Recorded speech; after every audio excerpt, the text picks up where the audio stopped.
Let's take a look at our reading skills for today. Domain-specific vocabulary. So we are learning to read the text and use context clues in order to determine the meaning of general academic and domain-specific words and phrases. Remember, domain-specific just means that the vocabulary used is unique to the topic you are learning about. So, have you ever heard of a cricket? No, not an insect cricket. No, not the game cricket. This kind of cricket. What do you think this is? Pause here and think about that.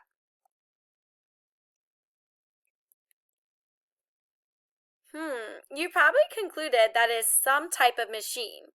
You can probably see a knob over here, some other buttons. It looks like here there's a lid that opens. You're correct. It is a type of machine. This machine is used when creating crafty projects, like my web poster from the end of the year parade last year that says some school. I wouldn't have been able to create it without my Cricut. Or even my PBIS bulletin board in my classroom. I wouldn't have been able to create these letters without my Cricut. It can also be used to make t-shirts. Doormats like the one I created for Mrs. O'Hare. Even labels for a cooler. This is my dad's crabbing cooler where he puts the chicken in for the crabs. You can even use it to make wood signs and cornhole boards. We're going to dive on into this informational text, and we're going to come across vocabulary terms that are specific or unique to the domain of crafting with a Cricut.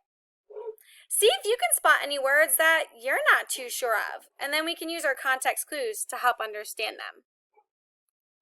Crafting with a Cricut 101.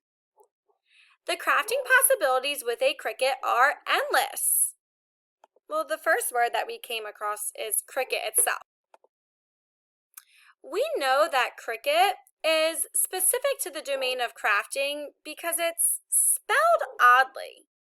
We're used to seeing Cricket the sporting game or Cricket the insect spelled C-R-I-C-K-E-T. But this is C-R-I-C-U-T.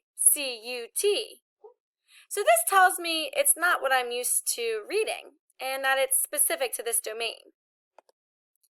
Well, a Cricut is a machine, as we've talked about. Specifically, it's a cutting machine that can cut pretty designs out of many different types of materials, such as paper, fabric, vinyl, and many other items. You can also draw and emboss with this machine as well. Let's keep reading. Hours upon hours can be spent using a Cricut to DIY home decor, t-shirts, bulletin boards, coffee mugs, and games, just to name a few project types. Boys and girls, I've highlighted DIY as a domain-specific vocab word because many crafters, like myself, are familiar with this term. And that's because it's specific to the domain of crafting.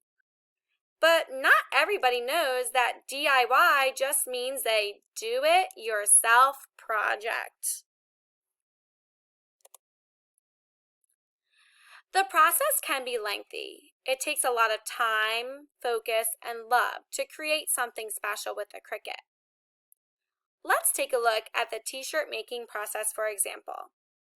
A crafter must start by planning what they want the shirt to look like in design space.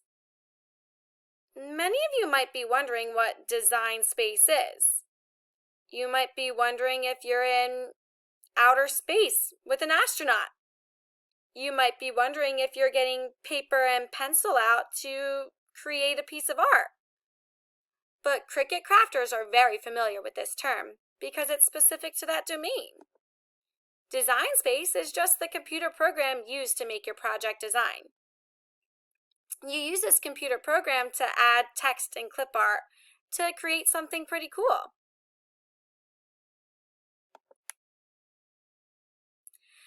They can add quotes with fun fonts and clip art with detailed SVGs. I know what an SVG is, but do you boys and girls know what it is? Are you familiar with this vocab word specific to the domain of crafting? You might not be, but crafters know that SVG stands for Scalable Vector Graphic, which is basically a clip art image that can be made as big or as little as you want it. These images are then cut out by the Cricut machine. Once the design is finished, it is time to cut. Make sure to pick out your favorite color heat transfer vinyl. The glitter ones are very popular. Heat transfer vinyl?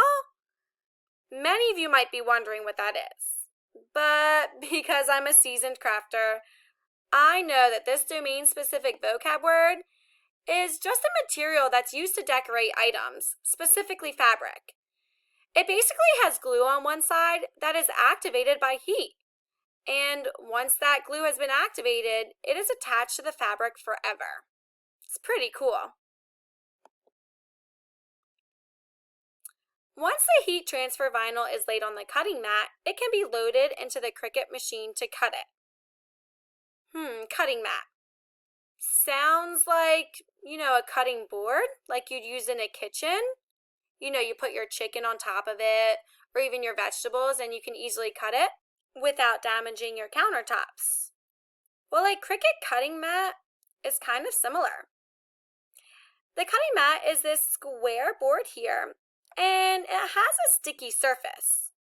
You lay your heat transfer vinyl on top of it. It is then held in place by the stickiness. This mat goes into the Cricut, and your Cricut cuts your beautiful design out of the vinyl. Pretty cool, huh?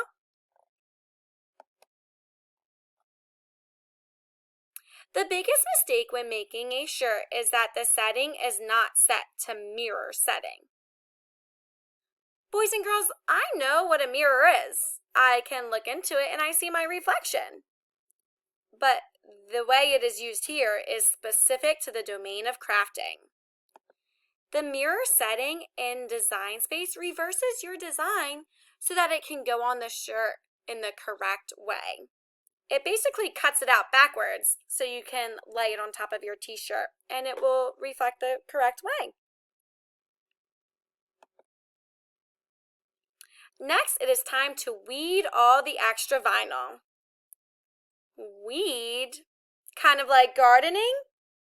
No, this weed is specific to the domain of crafting. When you're weeding for crafting, you are removing all of the extra vinyl that you do not need around your design. You just kind of pull it away so that your design is left over.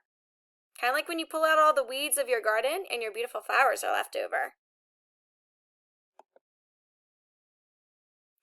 Once that is done, you can lay the vinyl on the shirt and use your heat press for 35 seconds at 315 degrees to adhere the design to the shirt.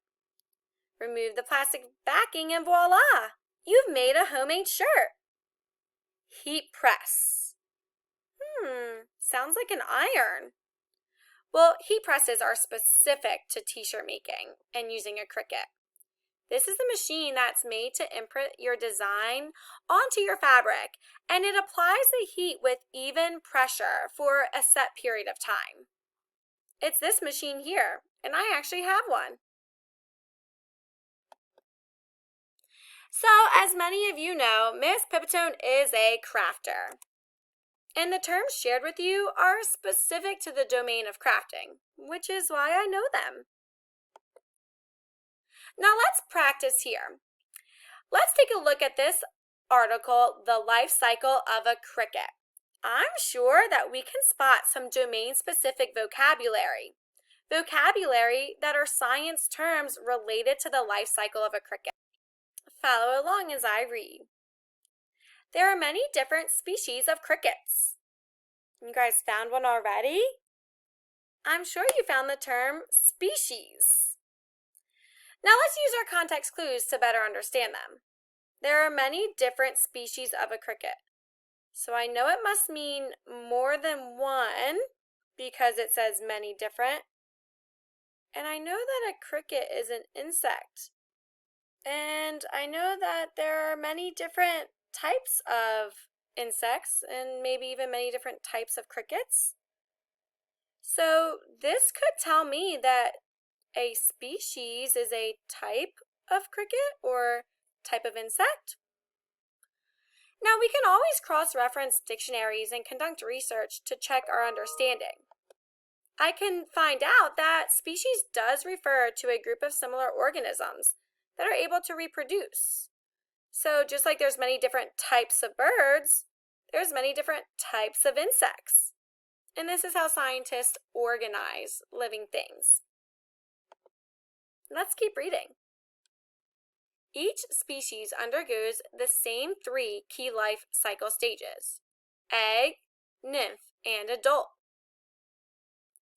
Yeah, did you spot this domain-specific vocabulary term, nymph? Let's think about what it could mean. So I'm seeing that there's different life cycle stages. So egg could be the first stage, nymph is the second stage, and adult is a third stage. Maybe nymph could mean the childhood years or the teenage years, since that could fall between egg and adult. Let's check our understanding with some more research. The nymph stage is the young adult stage when the cricket is immature. We were right, boys and girls. The nymph is basically like a baby cricket, or a child cricket, or maybe even a teenage cricket. It's all of those young adult years.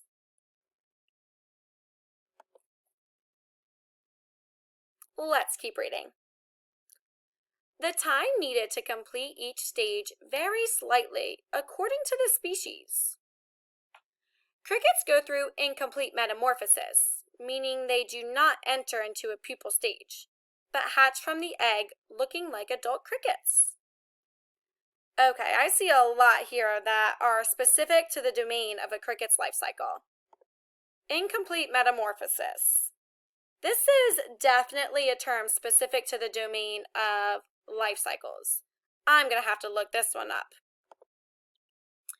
Insects that go through 3 stages of change in their life cycle have an incomplete metamorphosis, while complete metamorphosis has 4 stages.